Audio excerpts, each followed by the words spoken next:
Tangerang Selatan, Ibu Hajah Dini Indrayanti Daphni. Yang kami hormati Ibu Ketua Dharma Wanita Persatuan Kota Tangerang Selatan, Ibu Mona Lisa Indrawati Bambang.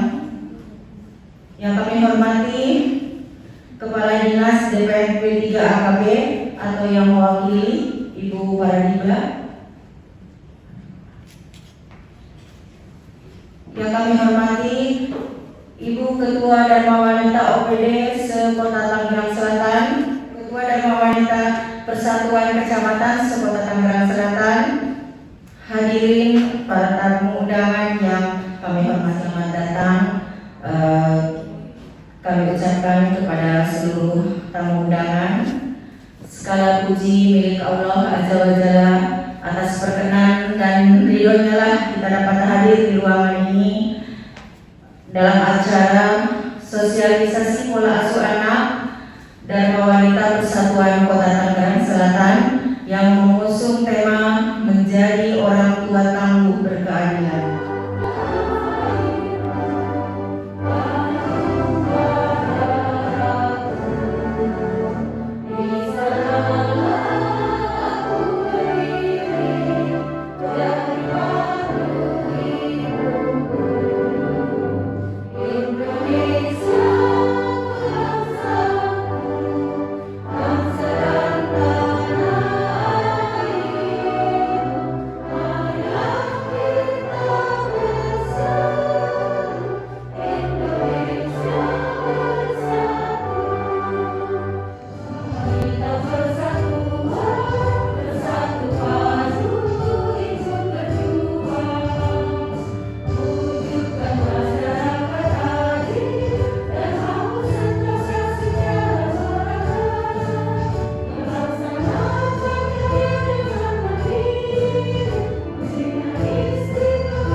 Dan izinkan kami menyampaikan laporan kami di kegiatan sosialisasi pendidikan pola asuh anak. Pelaksanaan acara ini dimaksudkan untuk meningkatkan pengetahuan dan kemampuan anggota Dharma Wanita Persatuan dalam melaksanakan perawatan, pengasuhan, dan pendidikan anak di dalam keluarga dengan dasar karakter yang baik demi terwujudnya keluarga yang sehat, cerdas, dan bermanfaat.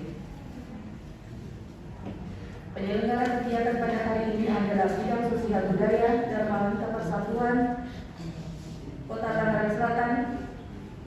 Acara ini dilaksanakan pada hari Kamis 21 Oktober 2021 bertempat di Aula Kecamatan Ciputat, Kota Tangerang Selatan. Adapun peserta acara ini terdiri dari peserta Dharma Wanita Persatuan OPD, Dinas, Badan, dan Kecamatan se-Kota Tangerang Selatan. Demikian laporan ini kami sampaikan, dan apabila ada kekurangan dalam kegiatan ini, kami mohon maaf yang sebesar-besarnya. Selanjutnya, kami mohon perkenan Ketua Dharma Wanita Persatuan Kota Tangerang Selatan untuk memberikan arahan dan sambutannya pada hari ini. Orang merupakan guru pertama untuk anak dalam mempelajari banyak hal, baik secara akademik maupun kehidupan secara umum. Itulah mengapa orang tua punya tanggung jawab besar dalam memberikan asuhan yang tepat untuk anak. Setiap orang tua perlu punya dasar pola asuh yang baik agar anak bisa tumbuh menjadi pribadi yang baik dan sesuai dengan masyarakat. Hal yang perlu diingat, pola asuh akan mempengaruhi kepribadian dan karakter anak di masa mendatang. Pola asuh anak adalah suatu proses yang ditujukan untuk meningkatkan serta mendukung perkembangan fisik, emosional, sosial, finansial, dan intelektual seorang anak sejak bayi hingga dewasa. Hal ini menjadi tanggung jawab orang tua. Oleh karenanya, sangat penting bagi kita sebagai orang tua memiliki pengetahuan tentang pendidikan pola asuh anak yang baik dan benar, agar kita mengetahui dan dapat menerapkan dalam mendidik buah hati kita di rumah, agar menjadi anak yang baik, berbudi luhur, dan demi masa depan yang lebih baik. Ibu-ibu sekalian, saya mengucapkan terima kasih atas kehadirannya pada acara hari ini. Bersama saya, ibu-ibu semua dapat mengikuti kegiatan ini selesai. Jangan lupa selalu untuk melakukan protokol kesehatan dengan memakai masker, menjaga jarak, menjaga kebersihan diri, mengurangi mobilitas, dan menghindari kerumunan. Mudah-mudahan kita semua diberikan kesehatan oleh Allah Subhanahu wa Ta'ala dan keselamatan dalam beraktivitas sehari-hari. Amin ya rabbal alamin. Demikian yang dapat saya sampaikan. Sebelum mengakhiri sambutan ini, kami mohon berkenan pada saat dan mohon persatuan Kota Tangerang Selatan, Ibu Hajah Tini Ibu Tini Hajah Tini Indrayani Priyanti untuk memberikan arahan, sambutan serta membuka acara pada hari ini. Terima kasih. Wassalamualaikum warahmatullahi wabarakatuh. Di mana di dalam keluarga merupakan tempat pertama dan utama bagi pertumbuhan dan perkembangan seorang anak, sehingga peran dan fungsi keluarga menjadi sangat penting dan bertanggung jawab terhadap tumbuh kembangnya anak. Keluarga merupakan tempat paling awal dan efektif untuk menjalankan fungsi kesehatan, pendidikan, dan kesejahteraan di dalam keluarga. Apabila di dalam keluarga gagal dalam menangani anak, maka akan terjadi konflik dalam keluarga dan akan timbul masalah seperti kekerasan dalam rumah tangga dan lain-lain. Misalnya bisa saja orang tua terhadap anak atau sebaliknya. Semua itu disebabkan karena kesalahan kita dalam mendidik dan mengajarkannya. Maka oleh karena itu, dari ini kita sudah mengajarkan anak-anak kita sendiri dari dia mulai belajar sekolah, baik itu di PAUD atau di TK sampai SD dan seterusnya. Kita juga mengajarkan anak-anak kita di rumah dan contohnya dengan baik, sehingga bila anak kita berada di rumah akan mempunyai kepribadian yang baik. Ajarkan anak kita yang baik-baik sehingga si anak akan membentuk dan mempunyai pola dalam diri si anak dan menjadi baik, serta beritahukan mana hal yang buruk dan mana hal yang tidak baik agar si anak juga bisa mencontohnya untuk pergaulan dia di dalam masyarakat. Ibu-ibu yang saya hormati, saya berharap kekerasan di dalam rumah tangga terhadap anak dan perempuan di Kota Tangerang Selatan ini sebisa mungkin sudah tidak ada lagi. Tidak ada lagi dan kita tidak hendak lagi teraniaya seorang anak atau orang tua atau yang dilakukan oleh orang tua, oleh ayah atau tante dan sebagainya. Nah, disinilah melalui kesempatan ini saya berharap kepada ibu-ibu dan wanita yang ada di lingkungan pemerintah Kota Tangerang Selatan, kita bisa bersinergi dengan tokoh masyarakat, dengan peran Ustazah, alim ulama untuk sama-sama mengayomi wilayah di mana tempat kita tinggal. Mudah-mudahan dengan adanya kita selalu berkolaborasi, selalu bersama-sama dengan tokoh masyarakat setempat, insya Allah kita lebih mengetahui lebih awal tentang kejadian-kejadian yang selama ini kita dengar, mudah-mudahan tidak akan terjadi lagi. Untuk mengurus atau anggota DWP Tangerang Selatan, mudah-mudahan di lingkungan kita semuanya bisa terlaksana dan bisa juga bekerja sama dengan kalau kami di PKK itu dengan kader-kader Kasawisma. Supaya apa? Supaya kita bisa langsung melihat hal-hal yang mencurigakan di dalam kegiatan-kegiatan di wilayah kita. Itu bisa langsung disampaikan kepada RT setempat, RW dan seterusnya. Mudah-mudahan hal itu bisa membantu untuk tidak terjadi lagi adanya kekerasan-kekerasan dalam rumah tangga atau terhadap anak saudara dan anak-anaknya. Untuk lebih lengkapnya, mari nanti kita sama-sama mendengar dan menyimak materi-materi yang akan disampaikan oleh dua narasumber kita, yaitu Pak Ami dan Ibu Tin Agustin, yang semoga nanti menambah ilmu pengetahuan Kota Tangerang Selatan pada hari Kamis tanggal 21 Oktober 1921 dengan ini dinyatakan dibuka. Demikian, terima kasih atas perhatiannya. Billahi taufiq wal hidayah. Wassalamualaikum warahmatullahi wabarakatuh. Bismillahirrahmanirrahim. Alhamdulillahirabbil alamin. Wassalatu wassalamu ala asrofil anbiya wal mursalin wa ala alihi wa sahbihi ajmain. Rabbana lakal hamdu wa lakal syukru wa zalzali wal ikram. Allahumma sholli ala sayyidina Muhammad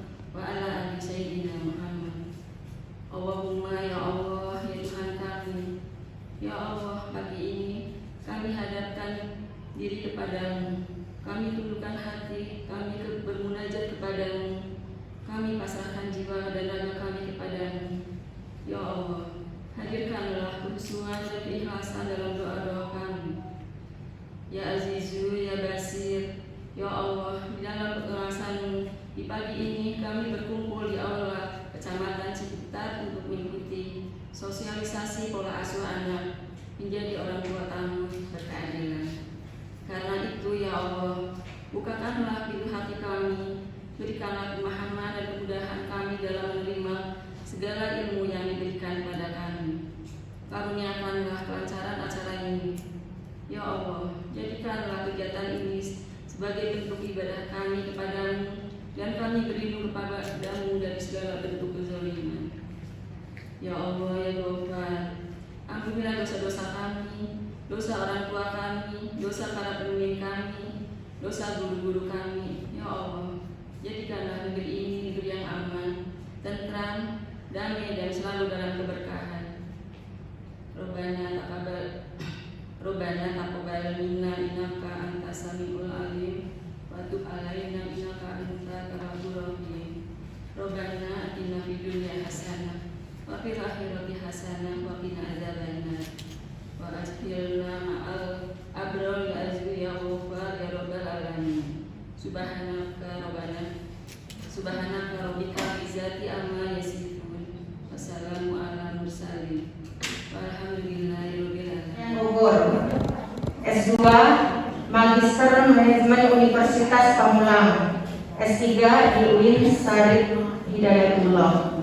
Riwayat pekerjaan: Ketua Bidang Sumber Daya Manusia, Sarana dan Prasarana dan Keuangan, Lembaga Penjamin Mutu Universitas Pamulang. Tim kerjasama: Ketua Bidang Pengabdian Masyarakat Luar Negeri Universitas Pamulang, Ketua Pusat Studi Perempuan dan Anak Universitas Pamulang, Sekretaris Koperasi Pinbik Unpam, Pengurus Divisi Kemitraan Pusat Inkubasi Bisnis dan Kewirausahaan di Unpam, dan dosen Kewirausahaan dan Manajemen Strategi Universitas Pamulang.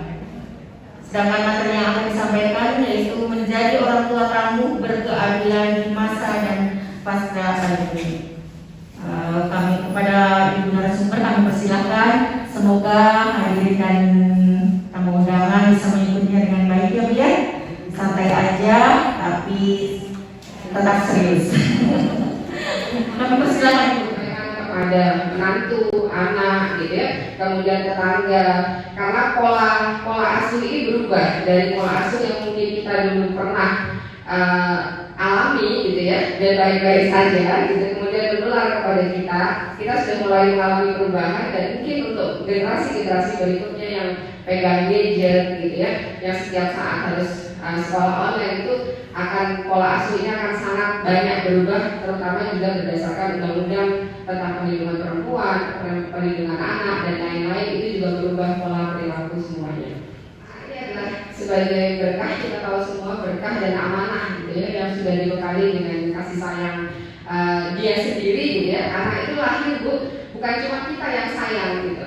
Jadi ini konsep berkeadilan itu bahwa bukan cuma orang tua yang sayang, tapi sebenarnya ketika anak itu lahir, dia juga dibekali dengan kasih sayang. Makanya itu ketika anak lahir, maka kita itu menjadi semakin berlimpah kasih sayang. Anak itu obat, gitu. Benar ya ibu-ibu ya, yang kerja, nyampe ke rumah, gitu, terus melihat anak, mungkin yang ada yang melihat cucu, itu semuanya benar-benar berubah, gitu. Semuanya serasa berkelimpahan dengan rahmat, berkelimpahan dengan kasih sayang Allah. Maka dia belajar dengan diri. Jika anak dibesarkan dengan penghinaan, dia belajar menyesali diri. Jika anak dibesarkan dengan toleransi, maka dia belajar menahan diri. Jika anak dibesarkan dengan dorongan, maka dia belajar percaya diri. Jika anak dibesarkan dengan pujian, maka dia belajar menghargai. Jika anak dibesarkan dengan sebaik-baiknya perlakuan, maka dia belajar keadilan. Jika anak dibesarkan dengan rasa aman, maka dia belajar menaruh kepercayaan. Dan jika anak dibesarkan dengan dukungan, maka dia belajar menyenangi dirinya. Jika anak dibesarkan dengan kasih sayang dan persahabatan, dia belajar menemukan cinta dalam subhanallah ya Bu ya, ternyata apa yang kita dapatkan sekarang gitu ya, anak-anak itu walaupun mereka bukan milik kita, mereka amanah, tetapi apa yang dilakukan, apa yang kita lakukan, proses yang kita lakukan dalam membesarkan mereka itu akan kita tuai pada saat mereka sudah besar. Makanya ada doanya, ya Allah berikan hamba rizki atas bakti anak-anakku kepadaku. Kita diminta seperti itu. Amin ya rabbal alamin. Masa pandemi ini Bu, itu peran ganda kan, ibu-ibu ya, kita ngerasain sendiri gitu kan. Semuanya ditaruhnya ke ibu-ibu gitu ya. Alhamdulillah kalau ada bapaknya yang bisa membantu gitu ya. Nah, itu kita punya peran ganda sebagai orang tua, sebagai ibu, sebagai guru, sebagai sahabat. Semuanya harus kita lakukan dengan baik, gitu. Nggak boleh setengah-setengah. Jadi kemudian kalau dulu kita sebagai ibu sudah biasa, gitu ya, maka kita sekarang harus bisa jadi guru. Nah, jadi guru dia kadang panik, apalagi kalau anaknya masih SD. Mungkin ibu udah ngalamin sebenarnya adalah anak ibu atau mantu ibu yang ngalamin panik, gitu kan, serangan panik ketika anaknya misalnya melakukan sesuatu yang tidak sesuai, gitu ya. Nah, di KPPA itu Bu Farah kemarin ikut ya, ada e-learning KPPA ya, nggak ikut ya, e-learning pengasuhan KPPA, ikut ya. Nanti mudah-mudahan yang dari DWP bisa ikut semua juga, mungkin didaftarkan dari satu lembaga Bu. Di e-learning itu rinci sekali apa yang harus dilakukan di dalam pengasuhan. Nah, seperti ketika kita menjadi ini ya, peran ganda, ini kan bikin stres ya, jadi guru, jadi sahabat, jadi ibu. Maka kita harus menetapkan sebenarnya anak kita itu sebenarnya pengen dia itu jadi apa, pengen dia itu seperti apa, baik hati, ya kan, tidak sombong, gitu kan, terus kemudian berhasil dalam kehidupannya, jujur, gitu ya, kan, poin-poin jangka panjangnya. Nah, ketika kita menjadi guru, kita pengen anak mengerjakan PR segera. Nah, itu adalah jangka pendek. Nah, jangan sampai kemudian jangka pendek ini merobohkan fondasi untuk menuju pada capaian kita di jangka panjang. Nah, hal-hal yang sering merobohkan fondasi ini itu biasanya seperti cacian, gitu ya. Teriakan yang paling sering sekali itu adalah teriakan. Kalau para ahli bilang itu teriakan ibu itu paling ampuh Bu, paling ampuh itu, paling ampuh untuk disebutnya adalah merontokkan sel-sel otak gitu. Paling ampuh untuk kemudian membuyarkan ikatan-ikatan di dalam neuron kepala anak gitu. Nah, oke, saya lanjutkan mungkin nanti biar lebih ini ya. Nah, peran ganda itu kan tadi ya, kita menyebabkan orang tua itu kadang-kadang nggak berdaya, jadi stres gitu. Dan kemudian pelampiasannya kadang juga ke anak karena apa yang menyebabkan kekerasan itu atau menyebabkan stresnya adalah anak. Saya selalu bilang bahwa tidak ada hal baik yang bisa ditanamkan dengan cara yang buruk gitu. Nah, kalau sekarang kita misalnya masih punya konsep bahwa enggak, saya teriakin anak sholat itu tidak bermaksud buruk gitu ya. Saya nyuruh mereka ngerjain PR itu nggak bermaksud buruk gitu. Tapi cara yang dilakukan adalah dengan cara misalnya, gimana sih dari kemarin juga mama bilang untuk makan ya kan gitu. Nah, nada suara seperti itu tuh benar-benar haram buat seorang ibu gitu. Nggak boleh gitu. Itu ilmu sekecil itu saja gitu loh. Bahwa nada suara itu, jadi anak umur sebelum 7 tahun, ya, sebelum 7 tahun ya udah itu sampai nanti 12, tapi sebelum 7 tahun itu efek terhadap otaknya sangat besar. Sampai 6 tahun itu adalah dia harus kita perlakukan sebagai raja, ya kan? Walaupun kita dewanya, ya kan gitu ya. Kita orang tua itu adalah dewanya anak gitu. Nah, tapi anak harus diperlakukan sebagai raja. Dia salah apapun kita tetap menganggapnya bagaimana caranya memperlakukan raja kalau dia salah, gitu. Jadi mana ada sih raja diperlakukan salah terus kemudian langsung ditegur, gitu kan? Tegurnya nanti, gitu kan, sambil disayang-sayang, gitu ya. Kakak, gitu kan. Ini coba lihat deh ya. Salah satu cara untuk memperbaiki perilaku anak adalah pada saat anak itu dalam kondisi otak yang alfa. Alfa itu setengah ngantuk, gitu ya, setengah sadar, gitu ya. Nah, itu diperoleh pada saat dia konsentrasi melihat TV, gitu ya, mau bangun tidur ataupun setelah mau tidur maupun bangun tidur. Nah itu ya paling bagus sekali untuk membangun fondasi tadi. Nah kemudian 13 sampai 18 tahun itu otaknya sudah abstrak atau beroperasi sebagaimana pradewasa ya, atau sudah bertanggung jawab. Oke, terakhir. Nah ini musuhnya yang harus kita kenali, yaitu stres anak ya. Sebabnya nanti kita bisa diskusikan. Maka musuh dari perkembangan otak itu adalah stres anak. Bisa karena orang tua yang tidak peduli, bisa karena orang tua yang tidak melakukan respon yang sesuai ya, respon yang ketika anak berbicara atau minta main. Kemudian karena adanya hukuman fisik, kata-kata kasar, pelecehan, mungkin kematian dari orang yang dikasihi, perceraian, kekerasan dalam rumah tangga, dan kemiskinan yang sangat parah. Oke, ini dudannya ya. Jadi dunya adalah perlakukan anak, membina kepercayaan anak dengan cara teladan dan komitmen. Dan pelukan, teladan, komitmen ya. Udah sering ya Bu ya? Harus ada teladan, ada komitmen. Kalau punya aturan harus itu terus, nggak boleh ganti-ganti. Dari saya cukup sekian dulu pembukaan ini ya, tematik dari materi karena pengasuhannya kalau mau dibuka panjang sekali, banyak sekali. Mudah-mudahan bermanfaat dan kemudian bisa memicu pertanyaan dari ibu-ibu. Terima kasih. Wabillahi taufiq wal hidayah. Wassalamualaikum warahmatullahi wabarakatuh. Sebelum dimulai pemaparan narasumber kedua, saya akan bacakan dulu biodata narasumber. Nama lengkap Tin Gustini SHMH. Tempat tanggal lahir di Jambi 12 Agustus 1966 Serang. Konsultan lingkungan CP RVC Prima Husada Elviro konsultan. Dan beliau adalah ketua DPW Ikatan Pengkaji Lingkungan Hidup Indonesia Provinsi Banten. Sedangkan materi yang akan disampaikan adalah penanganan hukum akibat salah dalam pola asuh anak. Sebelum pandemi ditanya apa kabar Bu, itu terasa kesannya basa-basi sama formalitas. Kalau sekarang dalam banget Bu, apalagi bagi penyintas COVID, ini sebagian adalah penyintas COVID gitu. Jadi begitu ditanya apa kabar Bu, alhamdulillah sehat. Itu beda tekanannya dan dari dalam itu juga beda. Membuat karakter anak kita yang menimbulkan pengulangan kasus-kasus, apalagi yang sodomi dan KDRT.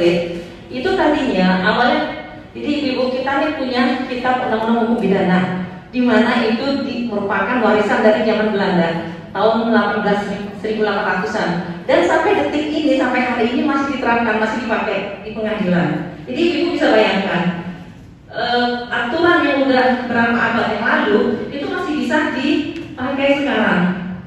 Karena apa? Karena pemerintah dalam hal ini eksekutif dan legislatif yang untuk membuat undang-undang itu sampai sekarang, untuk khususnya untuk kita undang pidana itu tidak pernah berhasil karena begitu banyak rapat-rapat untuk membahas. Contohnya satu aja yang mau dibahas mengenai masalah santet. Jadi ada masukan santet dimasukkan ke dalam salah satu pasal di kitab undang hukum pidana. Nah sementara yang namanya hukum kan pasti ada kitab jalan bukti, ada bukti. Nah kalau untuk masalah santet dimasukkan dalam kitab undang hukum pidana, gimana cara pembuktiannya? Kan sih saja kenapa nanti dalam pengadilan pada saat hakim menjatuhkan hukuman nanti ada dendanya masih tertulisnya 4.500 gitu. Padahal kan pada kenyataannya itu nanti akan disesuaikan dengan kondisi zaman sekarang, dikonversi. Nanti kita lihat salah satunya pasal yang mengatur mengenai masalah penghinaan dan lain-lain. Baik, baik enggak? Nah ini salah satu akibat, jadi kayak lingkaran setan ya Bu Ami. Jadi karena menerima penerapan pola asuhnya yang salah, menyebabkan mereka punya karakter dan itu menimbulkan juga kasus yang sama. Nah di dalam undang-undang yang terakhir saya sebutkan itu ada 4 ya kekerasan yang bisa diperkarakan, yaitu yang menyangkut aspek fisik, mental, sosial ekonomi juga secara umum KDRT. Menurut Komnas Perempuan semalam saya secara tidak sengaja pada jarang nonton TV ya, begitu buka buka TV, Ketua Komnas Perempuan kita Bu Andi ya, Andi Entrepreneur itu mengatakan bahwa semenjak zaman lagi pandemi ini kekerasan seksual terhadap anak dan perempuan itu meningkat tajam. Jadi ada sekitar 4.500 untuk nasional gitu. Nah itu yang menjadi concern dari pemerintah juga. Kemudian juga ini menjadikan concern dari Kementerian Dalam Negeri, kemudian dilimpahkan ke provinsi dan ke kabupaten kota. Luka batin, kalau itu kekerasan emosional. Jadi ini kekerasan fisik gitu ya. Jadi baik itu dengan niat atau tidak untuk menyakiti. Jadi kan ada tadi niat Bu Fahmi, Amni tadi sudah menyebutkan bahwa kan niatnya mau mendidik anak gitu, yang membentak, kemudian juga mungkin ada yang menjewer atau memukul. Jadi walaupun niatnya itu mulia menurut yang bersangkutan, tapi tetap itu bisa diperkarakan. Lanjut, kekerasan mental ini tadi yang luka batin, ini yang kegagalan dari pendidikan lingkungan yang mendukung dan memadai bagi perkembangan anak. Jadi termasuk tidak adanya figur primer yang tadi permainan yang Bu Amni jelaskan tadi. Jadi kalau salah satu dari unsur itu tidak ada, ya jadi tidak sempurna. Contohnya lain adalah dengan mengancam, mendiskriminasi, meremehkan dan menertawai. Nah, sekarang saya ingin sharing ya. Jadi biar ibu tahu kalau di Undang-Undang Hukum Pidana itu apa sih isinya gitu. Misalnya nih, kekerasan seksual, kekerasan fisik, penculikan, penelantaran anak. Ini ada dimuat dalam Undang-Undang Kitab Hukum Pidana yang waktu zaman Belanda dulu, tapi masih berlaku sampai detik ini. Nah, produk dari kita itu tadi yang Undang-Undang Perlindungan Anak, itu yang pasal 81, kemudian pasal 80 itu. Jadi ada dua yang mengatur hal sama. Misalnya nih, ada korban perkosaan di bawah umur. Nah, itu bisa dikenakan dengan Kitab Undang Pidana, tapi bisa juga dengan Kitab Undang-Undang Perlindungan Anak. Jadi ada dua yang mengatur hal yang sama. Terus yang mana dong yang dipakai oleh hakim? Yang dipakai itu adalah yang spesifik, yang khusus. Jadi berhubung ini mengenai kejahatan seksual terhadap anak, jadi yang dipakai adalah Undang-Undang Perlindungan Anak. Jadi, Assalamualaikum warahmatullahi wabarakatuh. Nama saya Widya dari Dinas Perumahan. Izin bertanya kepada Ibu Tim mengenai misalnya ada sebuah kasus ibu hamil yang perekonomian keluarganya memang terbatas gitu ya, tidak mampu untuk membiayai anaknya nanti karena mungkin udah banyak anak gitu ya Bu. Terus beliau ada niat untuk apa ya, bukan dalam arti menjual sih sebetulnya, cuma karena tidak sanggup untuk membiayai hidupnya lagi karena sudah ada kakak-kakaknya sebelumnya mungkin ya. Jadi diserahkan kepada orang lain. Itu bagaimana hukumnya? Aku dengan ibu yang aku sudah selesaikan.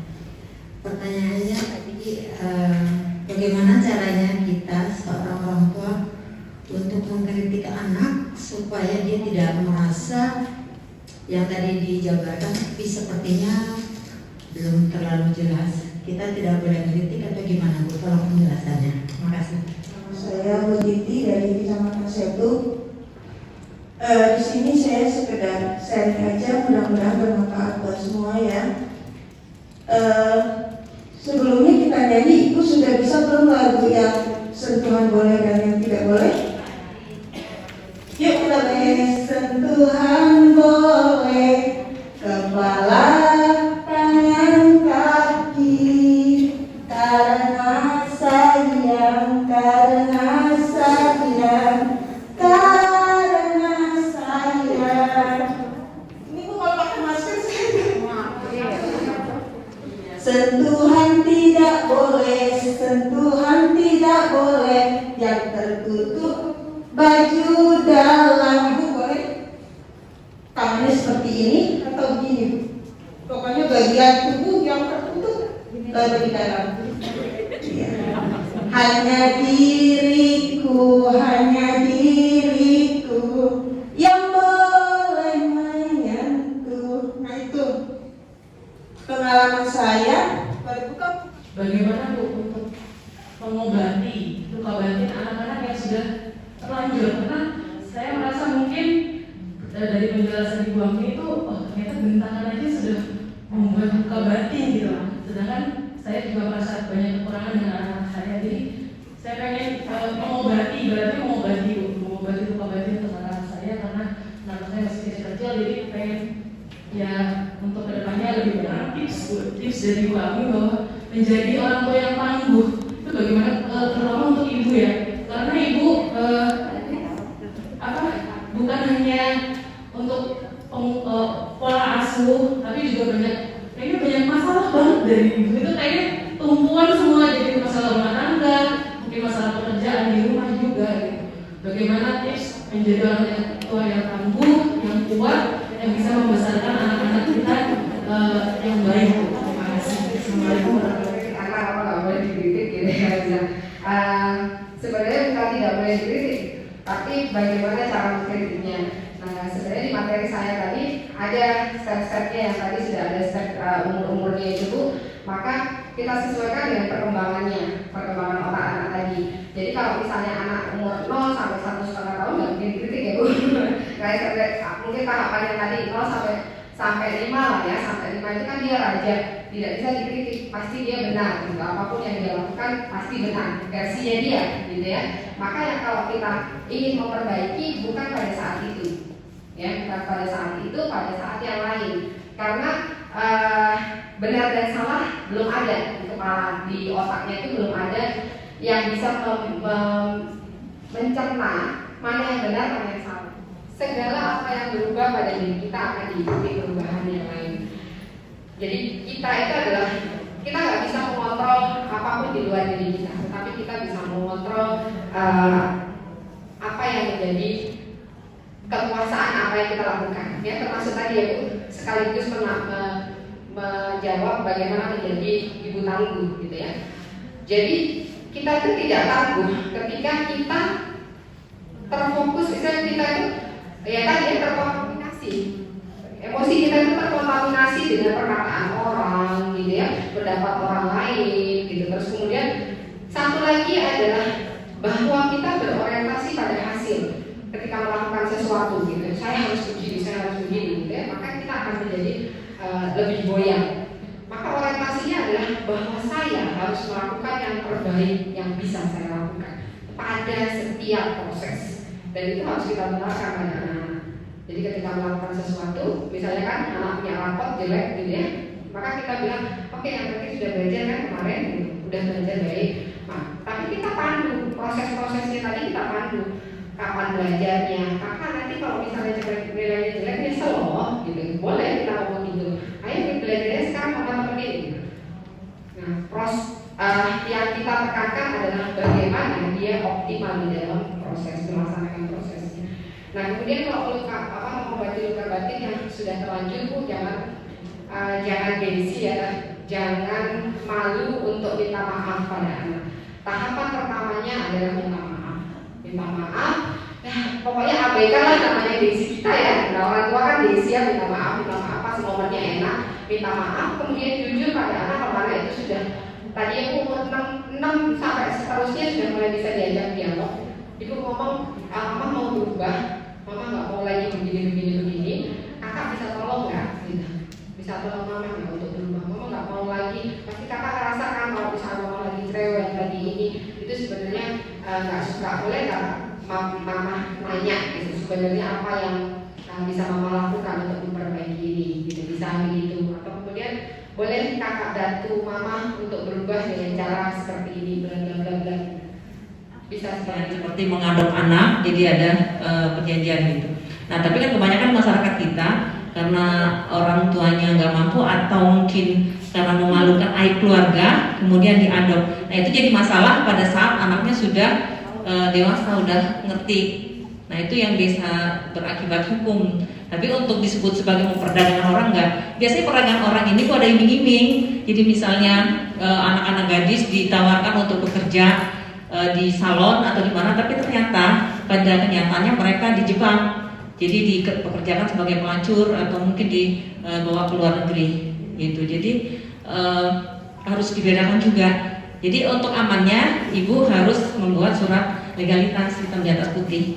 Begitu. Atas dengan berakhirnya diskusi ini, maka berakhir sudah rangkaian acara ini.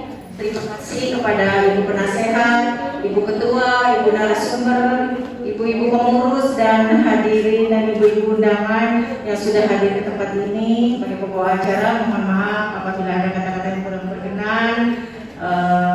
Acara ini mari kita tutup dengan mengucapkan